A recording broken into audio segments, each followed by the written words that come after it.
വാർത്ത വന്നു 2022 അന്നത്തെ ഈ മദ്യനയവുമായി ബന്ധപ്പെട്ടൊരു സബ്ജക്റ്റ് കമ്മിറ്റി യോഗം വിളിച്ചപ്പോൾ തിരുവഞ്ചൂർ അതിൽ അംഗമായിരുന്നു. അന്ന് UDF ആ മദ്യനയത്തെ എതിർപ്പില്ലാതെയാണ് അന്ന് സബ്ജക്റ്റ് കമ്മിറ്റി ആ ഫയൽ പോയത്. അപ്പം അന്നൊരു എതിർപ്പുണ്ടായിരുന്നില്ല? അല്ലല്ല, 2 ഫയലുണ്ടായിരുന്നു. സബ്ജക്റ്റ് കമ്മിറ്റിക്കകത്ത് ഒരു ഫയലിനകത്ത് ഇവിടെ എൻ്റെ എതിർപ്പില്ല എന്ന് പറഞ്ഞ മിനിറ്റ്സ് ഉണ്ടാക്കിയപ്പോൾ ഞാൻ ആ മിനിറ്റ്സ് കണ്ടപ്പോഴാണ് മനസ്സിലായത് ഇങ്ങനെയൊരു വേല ഇതിലുണ്ടെന്ന്. ഞാൻ അവിടെ ഡിസൻറ്റ് എഴുതി കൊടുത്തു. എൻ്റെ ഡിസൻറ്റ് കൂടി ചേർക്കണം എന്ന് പറയുകയും ചെയ്തു. സബ്സിക്വൻ്റായിട്ട് 2ാമത്തെ ഫയലും കൂടി ഉണ്ടായിരുന്നു. ജോണി വോക്കറിന് ടാക്സ് കുറയ്ക്കാൻ വേണ്ടിയുള്ള തീരുമാനം ഉണ്ടായിരുന്നു. ആ തീരുമാനം അവിടെ വന്നപ്പോൾ അതിനെ ഞാൻ അവിടെ വെച്ച് തന്നെ ഡിസൻറ്റ് ചെയ്തു. ആദ്യത്തെ എന്തുകൊണ്ട് ഡിസൻറ്റ് ചെയ്തില്ല എന്നൊരു ചോദ്യം ചിലപ്പോൾ വരാം. ആ ഡിസൻറ്റ് എഴുതുന്നതിന് മുമ്പ് തന്നെ ഞാൻ ഇതിൻ്റെ പകുതി യോഗം തീരുന്നതിന് മുമ്പ് തന്നെ ഞാൻ ഇറങ്ങിപ്പോന്നു. അപ്പോൾ ഞാൻ ഇറങ്ങിപ്പോന്ന ഗ്യാപ്പ് ഉപയോഗിച്ച് ആർക്കും ഡിസൻറ്റ് ഇല്ല എന്നൊരു മട്ടിൽ അന്ന് മിനിറ്റ്സ് എഴുതി. ഞാൻ പിന്നീടാണ് മിനിറ്റ്സ് എൻ്റെ കയ്യിൽ കിട്ടുന്നത്.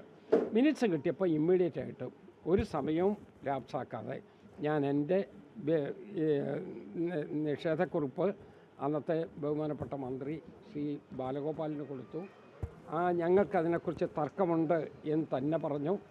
മാത്രമല്ല, അതിനകത്തുണ്ടായിരുന്ന ഏറ്റവും പ്രധാനപ്പെട്ട കാര്യം നമ്മളുടെ IT ഹബ്ബുകളിലെല്ലാം, അവിടെ ടെക്നോ പാർക്ക് അടക്കം കേരളത്തിലെ എല്ലാ IT ഹബ്ബുകളിലെല്ലാം ഈ ബാർ തുടങ്ങുന്നതിനുള്ള നടപടിയായിരുന്നു.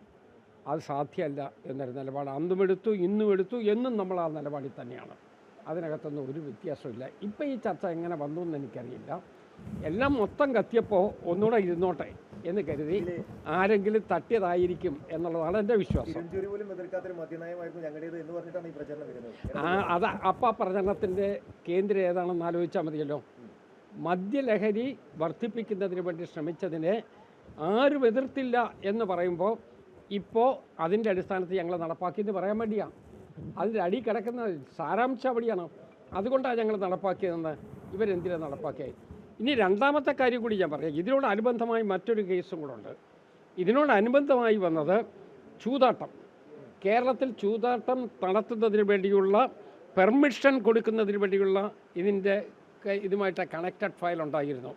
നിങ്ങളൊന്ന് പരിശോധിച്ച് നോക്കൂ, എന്തായിരുന്നു എൻ്റെ അഭിപ്രായം എന്ന്. ചൂതാട്ടം സാധ്യമല്ല എന്ന് പറഞ്ഞു. കാരണം കേരളത്തിലെ ലക്ഷോപലക്ഷം കുട്ടികളെ ചൂതാട്ടത്തിന് വിധേയരാക്കി അവരെല്ലാം വഴിതെറ്റിക്കുന്നതിന് വേണ്ടി നടപടിയുണ്ടാകും എന്ന് തന്നെയായിരുന്നു എൻ്റെ ഡിസൻറ്റ്. അത് വളരെ ശക്തമായിട്ട് നമ്മൾ പറഞ്ഞിട്ടുണ്ട്. അപ്പോൾ 3 കാര്യങ്ങളാണ്. ഒന്ന്, ജോണി വോക്കറിന് ലൈസൻസ് ഫീ കുറയ്ക്കുന്നതിന് വേണ്ടിയുള്ള ശ്രമം, അത് സാധ്യമല്ല എന്ന് പറഞ്ഞു. 2ാമത്തെ ഈ ചൂതാട്ടത്തിൻ്റെ കാര്യത്തിൽ സാധ്യമല്ല എന്ന് പറഞ്ഞു. 3ാമത്തെ ഡിസൻറ്റ് ഇല്ല എന്ന് ബോധ്യപ്പെട്ട് കഴിഞ്ഞപ്പോൾ ഞാൻ എൻ്റെ അഭിപ്രായ വ്യത്യാസം വളരെ ശക്തമായി രേഖപ്പെടുത്തുകയും ചെയ്തിട്ടുണ്ട്. ആണല്ലോ, ഞാനീ പറഞ്ഞതിൻ്റെ ചുരുക്കതല്ലേ. അന്നും ഇതുപോലുള്ളൊരു നടപടി വന്നപ്പോൾ ശരിയല്ല എന്ന് പറഞ്ഞു. 3 പ്രധാനപ്പെട്ട കാര്യങ്ങളാണ് ആ സബ്ജക്റ്റ് കമ്മിറ്റിയുടെ മുമ്പിൽ വന്നത്. ആ 3 കാര്യത്തിനകത്തും ഞങ്ങൾ ജനപക്ഷത്ത് തന്നെയാണ് നിന്നത്. ജനപക്ഷത്ത് നിന്നുകൊണ്ട് ജനങ്ങളുടെ പൊതുവികാരം മനസ്സിലാക്കി തന്നെയാണ് പെരുമാറിയത്. അതിൽ നിന്നും ഒരു വ്യത്യാസമില്ല. അതൊന്നും നമ്മളുടെ എഴുത്തിൻ്റെ ശൈലിയേക്കാൾ കൂടുതൽ നമ്മളുടെ മനസ്സിൻ്റെ കൺവിക്ഷനാണ്. അതിൽ വളരെ വ്യക്തമായ കൺവിക്ഷനുള്ള വിഭാഗത്തിൽപ്പെട്ട ആളാണ് ഞാൻ.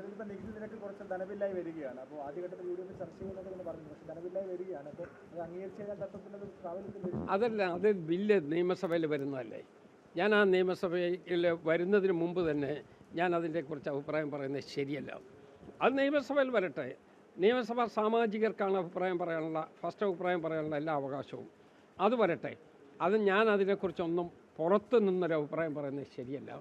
ഞാൻ ഈ കാര്യത്തിനകത്തെ തികഞ്ഞ ജനാധിപത്യ പാരമ്പര്യവും മാതൃകയും കാണിക്കണം എന്നുള്ള അഭിപ്രായക്കാരനാണ്. UDF മീറ്റിംഗ് ഞാനില്ലല്ലോ. UDF തീരുമാനം UDF ആണ് എടുക്കേണ്ടത്, അത് പൊളിറ്റിക്കൽ ഡിസിഷനാണ്. ഇപ്പുറത്തെ LDFൻ്റെ തീരുമാനം അവരെടുക്കേണ്ടതും പൊളിറ്റിക്കൽ ഡിസിഷനാണ്. ഞാൻ പറഞ്ഞ ഈ കേസിനകത്തെ ഞാനുമായി ബന്ധപ്പെട്ട കാര്യങ്ങളാണ്. ആ കാര്യത്തിനകത്തൊക്കെ നമ്മളുടെ മനസ്സ് വളരെ സ്ട്രെയിറ്റ് ഫോർവേഡാണ്. അന്നും ഇന്നും എന്നും നമുക്കൊരേ നിലപാട് തന്നെയായിരിക്കും.